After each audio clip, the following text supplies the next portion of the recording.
Hello students, welcome back to my YouTube channel again. आप सब का बहुत बहुत स्वागत है मेरे यूट्यूब चैनल में।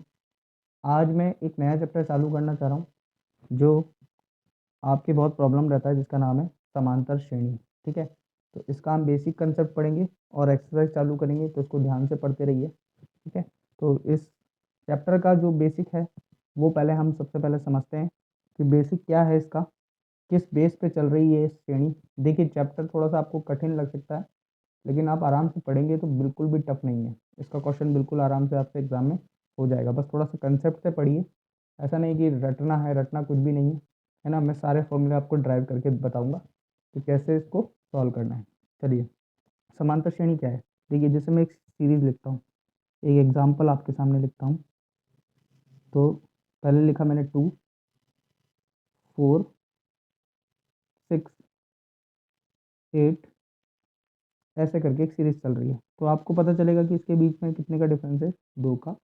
इसमें कितना डिफरेंस है, 2 का। और इसमें भी कितना डिफरेंस है, 2 का। तो आगे वाला टर्म जो होगा वो 10 होगा।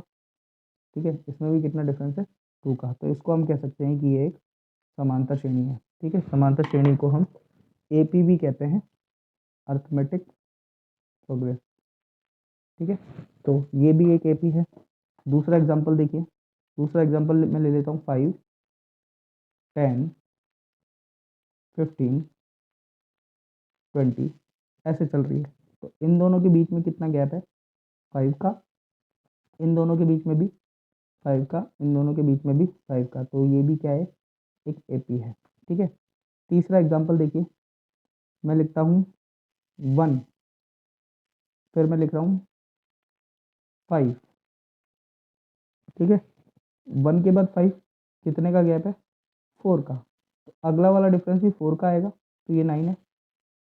ठीक है, फिर अगला वाला डिफरेंस भी 4 का आना चाहिए, तो ये 13 हो जाएगा। ऐसे करके ये भी एक एपी बन गई। तो कुछ भी हो सकता है, लेकिन आपको ये समझ में आ गया कि इनके बीच का गैप जो है वो सेम होगा। ठीक है, इस गैप के बिना आप पूरी सीरीज नहीं बता सकते हो। तो आपके लिए एक इंपॉर्टेंट चीज़ हो गई ये गैप कितने कितने का बन रहा है। देखिए, अगर मैं आपको एक सीरीज दूं और यहाँ लिख दूं 6, और मैं आपसे पूछूं कि अगला टर्म क्या आएगा, बताइए अगला पद क्या आएगा, तो आप नहीं बता सकते, क्योंकि आपने बोला कि अगर 8 आएगा। मान लीजिए आप सोच रहे हैं कि 8 आएगा, मैं हो सकता है फिर मैं 9 लिख दूं, है ना। आपने सोचा 8, मैंने 9 लिख दिया, तो आपने यहाँ देख लिया 3 का गैप है। तो अगला पद अगर मैं आपसे पूछूंगा तो आप कह सकते हैं कि अगला पद जो है वो 12 आएगा, क्योंकि इसके बीच में भी कितने का गैप होगा, 3 का। तो इंपॉर्टेंट चीज़ें क्या है, एक तो ये गैप आपको पता हो, और एक फर्स्ट टर्म आपको पता हो, है ना, कि फर्स्ट टर्म कितना होता है, प्रथम पद आपको पता होना चाहिए, जब भी आप एपी ढूंढ सकते हैं। ठीक है, एपी के लिए दो चीज़ें इंपॉर्टेंट होगी आपके पास, एक तो पहला पद और दूसरा इन दोनों का गैप। तो पहले पद को हम क्या कहेंगे, प्रथम पद। प्रथम पद, जिसको हम क्या लिखेंगे, ए क्या है, इसका पहला पद है। कोई भी सीरीज के लिए, कोई भी श्रेणी के लिए पहले पद को हम किससे प्रदर्शित करेंगे, ए से। और सार अंतर किसको कहते हैं, ये जो गैप है इसको सार्वंतर कहते हैं, और इसको किससे प्रदर्शित करते हैं, डी से प्रदर्शित करते हैं। ठीक है, तो अगर मैं इनसे श्रेणी बनाऊं तो श्रेणी क्या होगी, समांतर श्रेणी क्या होगी। अगर मैं एक श्रेणी लिखना चाहता हूं तो आप लिखोगे पहला पद। ठीक है, अब स्टैंडर्ड बना रहा हूं मैं। दूसरा पद कैसे आएगा, दूसरा पद आएगा ए प्लस डी। ठीक है, तीसरा पद कैसे आएगा, ए में इसमें वापस से डी जोड़ देंगे तो 2d हो जाएगा, और उसके बाद ए प्लस 3d, ऐसे करके ये पद चलते जाएंगे। तो ये एक श्रेणी हो गई है। ठीक है, आपको कुछ नहीं करना पड़ता है। पहले पद में क्या जोड़ते हैं हम, पहले पद में आप डी को जोड़ दो, फिर जो दूसरा पद आएगा उसमें फिर से डी को जोड़ दो, फिर तीसरा पद आएगा, फिर उसमें फिर से डी को जोड़ दो। तो डी को आपको जोड़ते जाना है, तो इससे आपके पास एक श्रेणी तैयार हो जाएगी। तो ये एक श्रेणी है जो स्टैंडर्ड फॉर्म में लिख दी है मैंने। अगर मैं प्रथम पद की बात करूं, T1, वो क्या है हमारा ए, तो T2 कितना हो जाएगा, ए प्लस डी। ठीक है, और अगर मैं T3 की बात करूं, तीसरा पद, तो वो कितना हो जाएगा, ए प्लस 2d। T4 की बात करूं तो वो हो जाएगा ए प्लस 3d। ठीक है, तो अब आप एक चीज़ देखते जाइए कि इसमें क्या हो रहा है, यहाँ कितना आ रहा है, यहाँ आ रहा है 4, तो यहाँ कितना बन रहा है 3, यहाँ 3 आ रहा है, तो यहाँ कितना बन रहा है 2। यहाँ 2 आ रहा है तो यहाँ कितना है 1 है।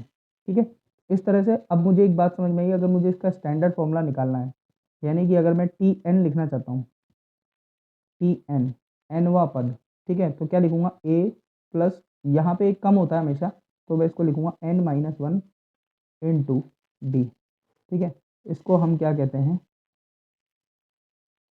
इसको हम कहते हैं श्रेणी का एनवा पद। ठीक है, ये कहलाता है आपका श्रेणी का एनवा पद। तो ये आपको ध्यान रखना है, और श्रेणी का, किसी भी श्रेणी का एनवा पद निकालने के लिए आपको ए चाहिए और उसका सारवंतर चाहिए, जहां ए क्या है आपका प्रथम पद और डी क्या है सार्व अंतर। ठीक है, अब कोई सा भी पद निकालना है आपको, तो आपको क्या क्या पता होना चाहिए, एक तो ए पता होना चाहिए और एक डी पता होना चाहिए, उसके बाद पूरी सीरीज खत्म हो जाएगी। ठीक है, ये दो चीजें पता है, आप कोई सा भी पद निकाल सकते हो, कुछ भी निकाल सकते हो श्रेणी के अंदर। चलिए, तो अब हम चलते हैं किसकी तरफ, हमारे क्वेश्चंस की तरफ। चलिए स्टूडेंट्स, अब हम पहुंच गए हमारी एक्सरसाइज के ऊपर 5.1।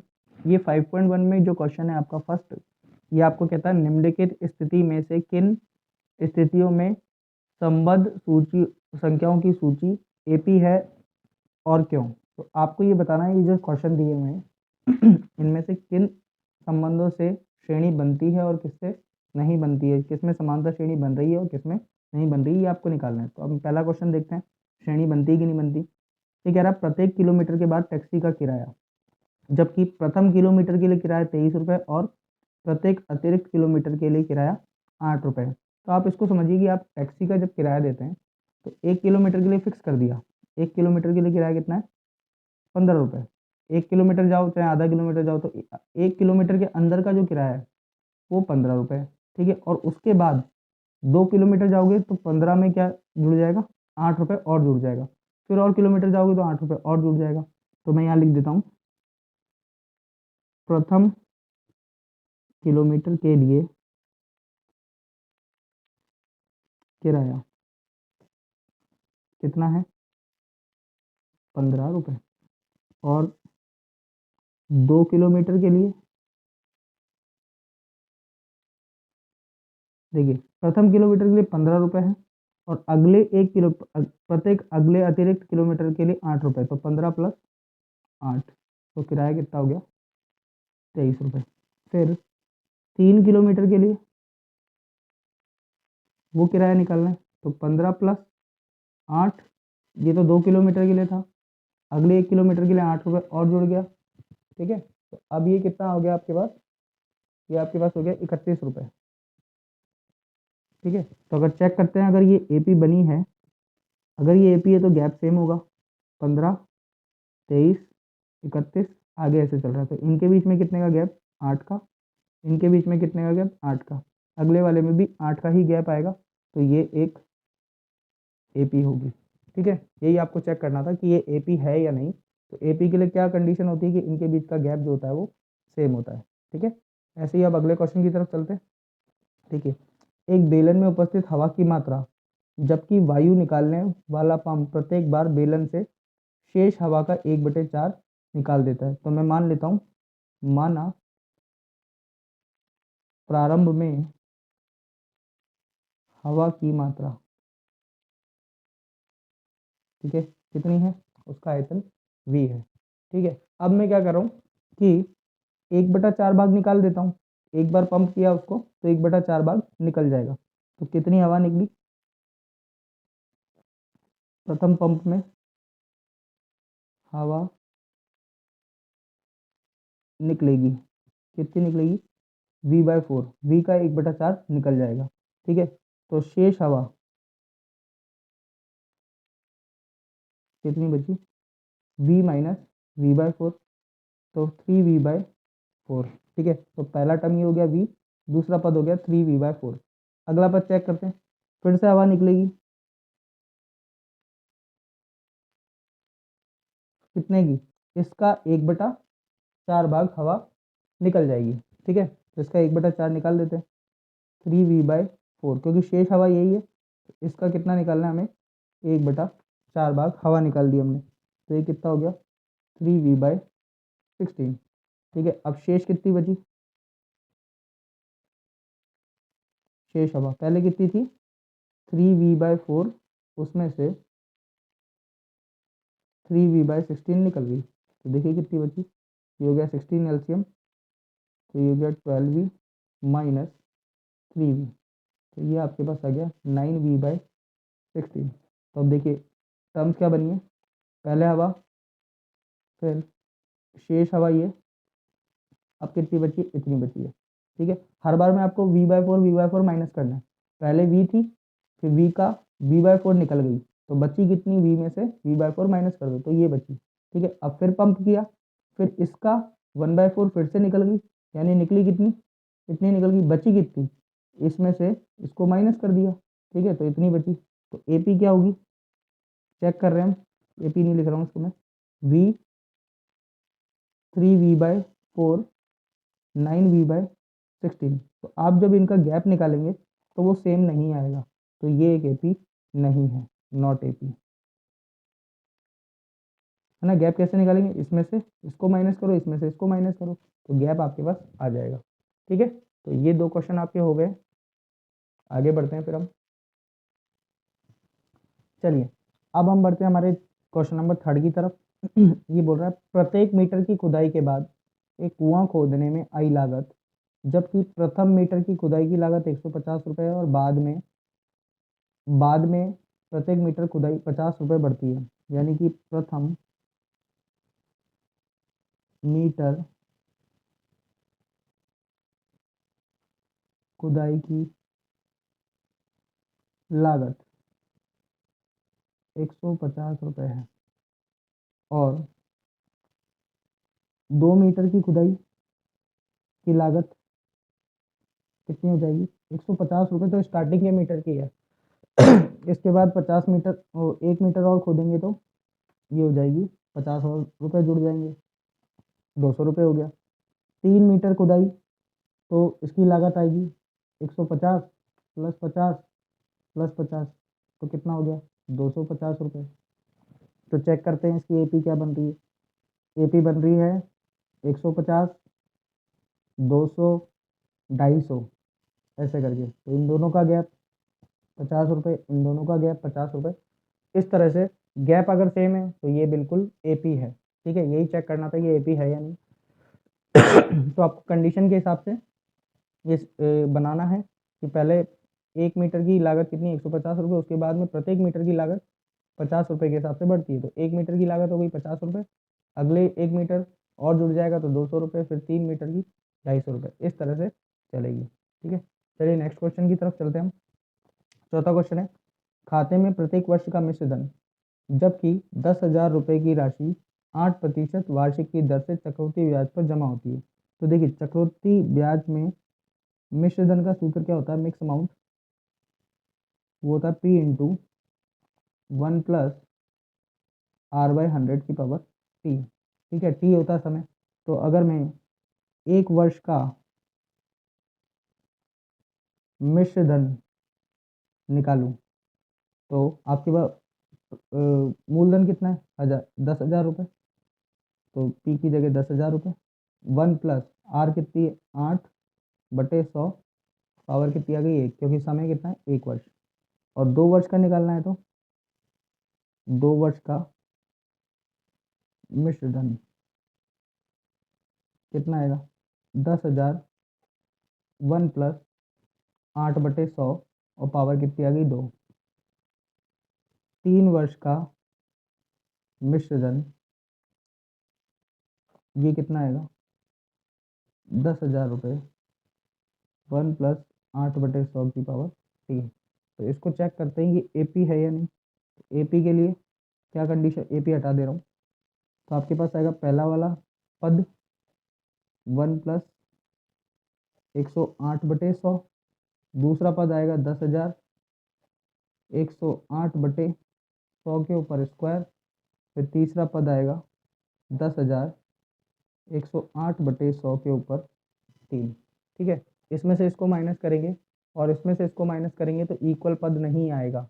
ठीक है, सार्वंतर समान नहीं है, तो ये ए पी नहीं है। आप चाहें तो माइनस करके देख लें, इस पद में से इसको माइनस करो पूरे को सॉल्व करके, है ना, ये कट जाएगा ऐसे, तो ये जितना भी आएगा, और फिर इस पद में से इसको माइनस करो और एक बार इस पद में से इसको माइनस करो, तो इनका सारवंतर समान नहीं आएगा, तो ये ए पी नहीं होगी, जबकि ऊपर वाला आपका एक ए पी था, है ना, क्योंकि सारवंतर सेम था।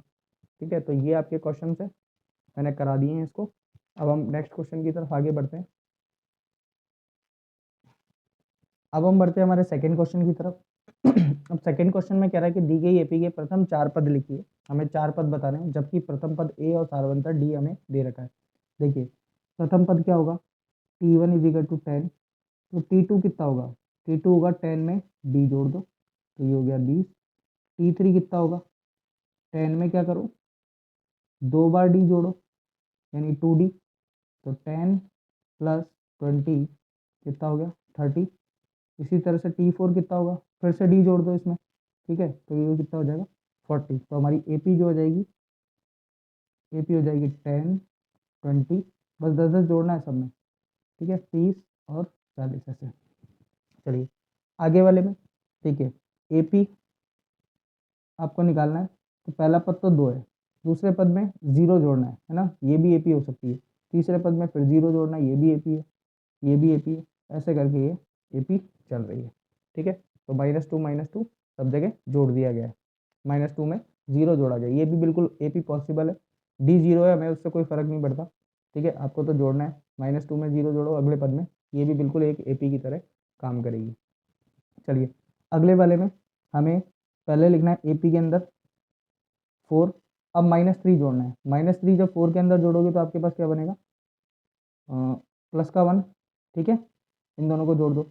अब इसके अंदर वापस से -3 जोड़ेंगे, देखिए ये -3 का गैप चल रहा है, इसमें भी -3, तो -3 जोड़ेंगे तब इसमें आएगा आपके पास -2, फिर से इसमें -3 जोड़ेंगे तो आपके पास आ जाएगा -5, ऐसे करके ये एपी चलेगी। ठीक है, नेक्स्ट टर्म जो है ए इक्वल टू कितना है -1 और डी इक्वल टू कितना 1/2, तो एपी निकाल लेते हैं।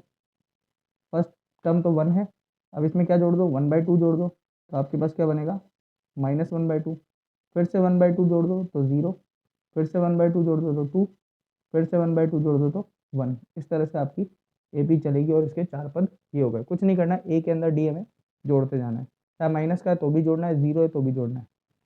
चलिए इसमें देखिए ये क्या, ए आपके पास माइनस का है, एपी क्या बनेगी, इसके अंदर पहला पद तो ये है, दूसरा पद क्या आएगा, जब इसके अंदर क्या जोड़ देंगे माइनस का 2.5, ठीक है, दोनों माइनस के जोड़ के प्लस हो जाएगा, लेकिन चिन्ह अभी भी माइनस का रहेगा, तो ये आएगा आपके 1.50।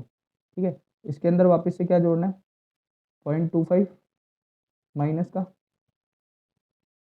ठीक है, तो ये कितना हो जाएगा माइनस का 1.75, फिर से क्या जोड़ना है माइनस का 0.25, तो आपके पास क्या बन जाएगा माइनस का 2.0, फिर से जोड़ दो माइनस का 0.25, तो आपके पास बन जाएगा माइनस का 2.25, ऐसे ये जुड़ता जाएगा। ठीक है, तो ये आपका क्वेश्चन हो गया है सेकंड वाला।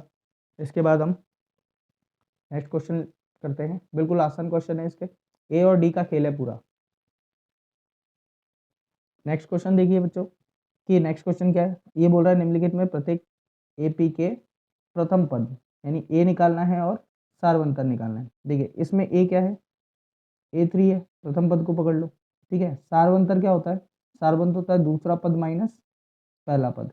ये आप समझ लें थोड़ा सा कि सारवंतर हम किसे कहते हैं, सारवंतर जो डी होता है वो हमेशा दूसरे पद में से या तो पहला माइनस कर दो, या फिर तीसरे में से दूसरा माइनस कर दो, या फिर चौथे में से तीसरा माइनस कर दो, ये सब सारवंतर हैं।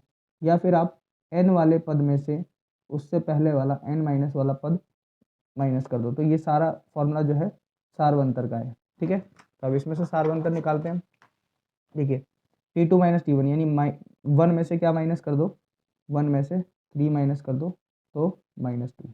ठीक है, इसमें देखिए प्रथम पद कितना है, ये रहा प्रथम पद, कितना है -5, डी कितना है -1 माइनस -5, यानी इसमें से मैं इसको माइनस कर रहा हूँ, -1 माइनस -5, तो कितना हो जाएगा -1 +5, तो आपके पास आ जाएगा 4। ठीक है, अगला वाला, इसमें ए कितना है, ए है 1/3 और डी कितना है 9/3 में से 5/3 माइनस, इसमें से इसको माइनस कर दो या इसमें से इसको माइनस, किसी को भी माइनस करो, इसमें से मैं इसको कर रहा हूँ, ठीक है, या इसमें से इसको भी कर सकते हैं। तो आपके पास 3 एलसीएम आएगा, 9 - 5 यानी कि 4/3, ये आपका डी आ गया, है ना। डी निकालने के लिए आप कोई भी नेक्स्ट वाले टर्म में से उससे पहले वाला टर्म माइनस कर सकते हैं, ठीक है। इसमें ए कितना है, देखिए इस सवाल में ए कितना है आपके पास 0.6, ये रहा ए, और डी कितना है 1.7 माइनस 0.6, तो आपके पास आएगा 1.1, ठीक है। तो ये 1.1 आ जाएगा। ये आपका क्वेश्चन कंप्लीट हो गया, बिल्कुल आसान क्वेश्चन था। अब हम बढ़ते हैं हमारे नेक्स्ट क्वेश्चन की तरफ, क्वेश्चन नंबर 4। चलिए स्टूडेंट्स, अब हम चलते हैं हमारे लास्ट क्वेश्चन की तरफ। जो हमारा लास्ट क्वेश्चन है उसमें बहुत सारे क्वेश्चन हैं, तो हमें फटाफट सॉल्व करने। ये कह रहा है निम्नलिखित में से कौन कौन से एपी हैं, यदि कोई एपी है तो इसका सार्वंतर लिखिए। एक तो आपको डी बताना है और इनके अगले 3 पद भी लिखिए। तो डी चेक करने के लिए आप इसमें से इसको माइनस करो, कितना आ रहा है 2, इसमें से इसको माइनस करो, कितना आ रहा है 4, इसमें से इसको माइनस करो, कितना आ रहा है 8। तो ये कॉमन डिफरेंस जो है, अंतर जो है वो कॉमन नहीं है, सब जगह सेम आना चाहिए। तो ये एपी नहीं है, नॉट एपी, एपी नहीं है, ठीक है। ऐसे ही सेकेंड वाला करते हैं। देखिए ये 5/2 है, 5/2 यानी कि ये कितना हो गया 2.5, 2.5, ये 3 है, ये 7/2, ये कितना हो गया 3.5, ठीक है। इसमें से इसको माइनस करोगे तो कितना आएगा 0.5, इसमें से इसको माइनस करोगे तो कितना आएगा 0.5, इसमें से इसको माइनस करोगे तो कितना आएगा 0.5, यानी कि इसका मतलब ये एपी है। अब इसके 3 पद भी लिखने थे आगे, है ना, क्योंकि ये एपी है तो इसके 3 पद लिखने पड़ेंगे। इसके आगे क्या आएगा, 3 के बाद 3.5 के बाद 4 आ जाएगा, ठीक है। 3.5 के बाद 4.5 आ जाएगा, 4.5 यानी 9/2, अगला पद ही हो गया। फिर 4.5 के बाद 5 आ जाएगा, है ना, इस तरह से आ जाएगा। इसको सही कर लेना, 4.5 को 9/2 लिखते हैं।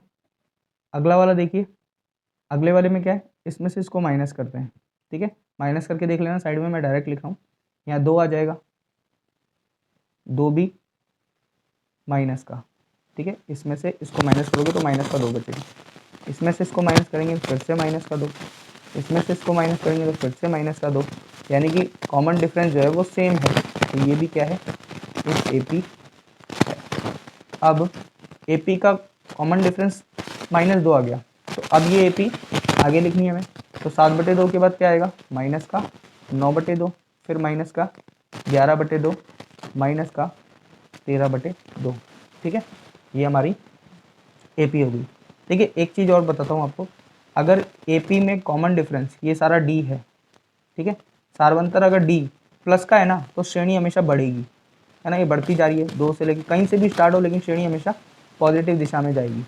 और अगर वो सार्वंतर माइनस का है, माइनस का, जैसे ये माइनस का रहा तो ये कहाँ जाएगी, नेगेटिव की तरफ जाएगी, ठीक है। ये नेगेटिव की तरफ जा रही है, कहीं से भी स्टार्ट हो, चाहे प्लस से स्टार्ट हो चाहे माइनस से स्टार्ट हो, लेकिन वो जाएगी किस तरफ, नेगेटिव। देखिए नेगेटिव में जा रही है ना। तो ये बात आप ध्यान रखिए, अगर डी नेगेटिव है, नेगेटिव आ जाए तो श्रेणी नेगेटिव की तरफ जाएगी, अगर पॉजिटिव आए तो श्रेणी पॉजिटिव की तरफ जाएगी। ये बात आगे काम आएगी। अब देखिए अगली वाली श्रेणी देखिए, इसमें से इसको माइनस करेंगे, ठीक है, तो क्या आएगा 4, माइनस करके देखना, देखो -6 माइनस -10, तो -6 + 10 कितना बचा 4, इसमें से इसको माइनस करेंगे फिर से 4 प्लस का 4 आएगा, ठीक है, आप करके देख लेना। इसमें से इसको माइनस करेंगे प्लस फिर से 4 आएगा, तो जो अंतर है वो डी 4 का चल रहा है, ठीक है, यानी कि इसका मतलब ये एपी है, ये एपी है, ठीक है, एपी है। अब आगे अंतर क्या आएगा, +4 करते जाओ, इसमें +4 करोगे तो क्या बनेगा 6 बनेगा, फिर +4 करोगे तो क्या बनेगा 10 बनेगा, फिर +4 करोगे तो क्या बनेगा 14 बनेगा। देखिए श्रेणी जरूर माइनस से चालू हो रही है, लेकिन डी इसका प्लस का है तो श्रेणी किस तरफ जा रही है, प्लस की तरफ जा रही है। ये बात आपको ध्यान रखनी है, ठीक है। अगले वाले में देखिए, अब इसमें से इसको माइनस करूँ तो 3 में से +√2 में से इसको माइनस करेंगे तो 3 से 3 कट जाएगा, क्या बचेगा √2, ठीक है, ऐसे कर लो 3 + √2, इसमें से क्या करो 3 माइनस कर दो, तो 3 से 3 कट जाएगा, क्या बचेगा √2, तो यहाँ √2 आ गया। इसमें से इसको माइनस करें, अब देखिए 3 + 2√2, है ना, इसमें से माइनस करते हैं 3 प्लस √2, तो ये 3 से 3 कट जाएगा और 2 √2 में से √2 गया तो क्या बचेगा, फिर से √2 बचेगा, तो यहाँ पे भी क्या आ गया √2। अब इसमें से इसको माइनस करेंगे तो 3 से 3 फिर कट जाएगा, है ना, 3 √2 में से 2 √2 माइनस करेंगे तो आपके पास वापस से क्या बचेगा √2। इसका मतलब ये AP है, ठीक है, तो मैं यहाँ लिख देता हूँ कि ये AP है। और अगर ये AP है तो इसके 3 पद और बताओ क्या आएगा, 3 प्लस 4 √2, फिर 3 प्लस 5 √2, फिर 3 प्लस 6 √2, ठीक है, तो ये आपका AP बन गया। 3 पद और आ गए। इसमें से देखते हैं, इसमें देखिए प्रथम पद ये, सेकंड पद ये। अब पहले मैं इसमें से इसको माइनस करके दिखाता हूँ, ठीक है, तो इधर कर देता हूँ 0.22, इसमें से माइनस करो 0.2, तो क्या बचेगा 0.02, तो इसका अंतर कितना आ गया 0.02। अब अगला वाला करते हैं, इसमें से इसको माइनस करते हैं तो 0.222, 0.22, ठीक है, तो इसमें से माइनस करोगे तो आपके पास बचेगा 0.002, तो इधर कितना बचा 0.002। फिर इसमें से इसको माइनस करो तो आपके पास 0.2222, 0.222, ठीक है, इसमें से इसको माइनस करा 0, इसमें से 0, इसमें से 0.2, तो इधर अंतर कितना आ गया 0.0002। देखिए सेम नहीं है ना, ये सेम नहीं है, तो ये AP नहीं है, ठीक है, ये AP नहीं है। आगे बढ़े नेक्स्ट क्वेश्चन की तरफ।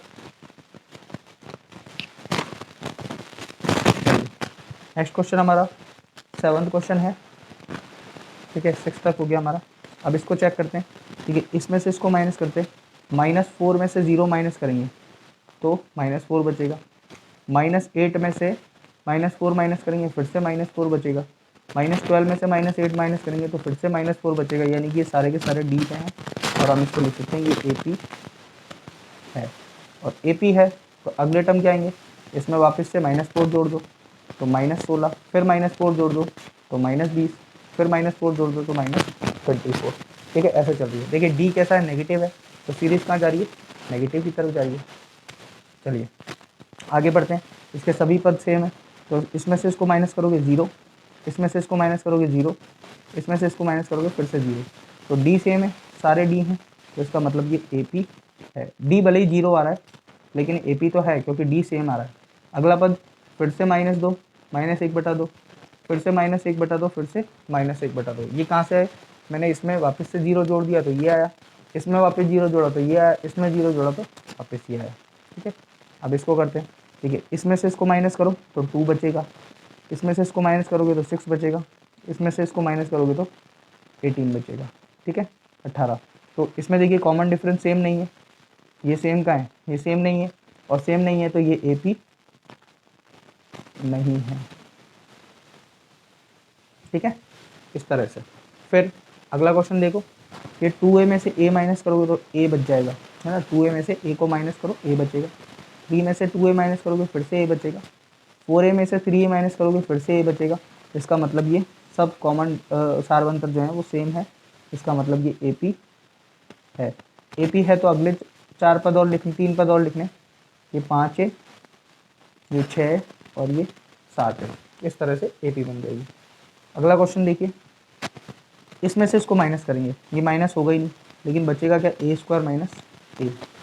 इसमें से इसको माइनस करेंगे तो आपके पास बचेगा AQ - A²।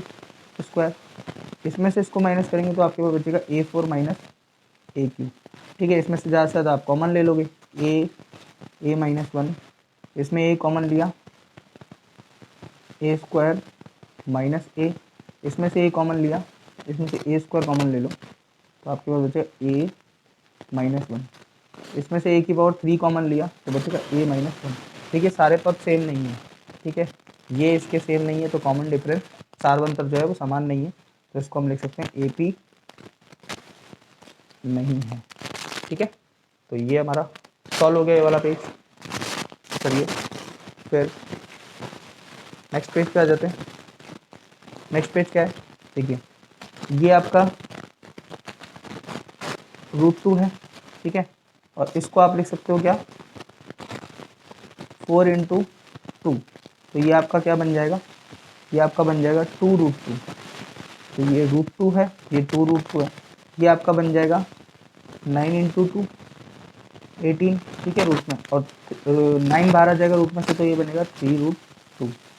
इसको आप क्या लिख सकते हैं, इसको आप लिख सकते हैं 16 इंटू 2, 16 बाहर आ जाएगा 4 बन के, तो ये बनेगा 4√2। अब ये सीरीज है, इसमें से इसको माइनस करोगे, 2√2 में से √2 माइनस करोगे तो आपके पास बचेगा √2, इसमें से इसको माइनस करोगे तो फिर से √2, इसमें से इसको माइनस करोगे तो फिर से √2 बचेगा। तो इसका मतलब ये AP है, ठीक है।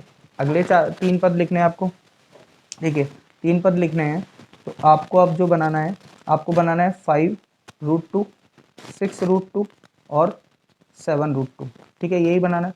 तो 5 को अंदर ले जाओगे 25 हो जाएगा, 25 दूनी 50, तो ये आएगा 50।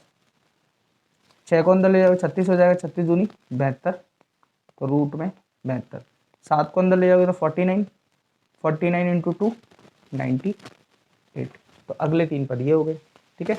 इसको देखो, इसमें से इसको माइनस करोगे, कुछ भी रूट में से बाहर नहीं आ रहा है, तो ये बचेगा √6 माइनस √3।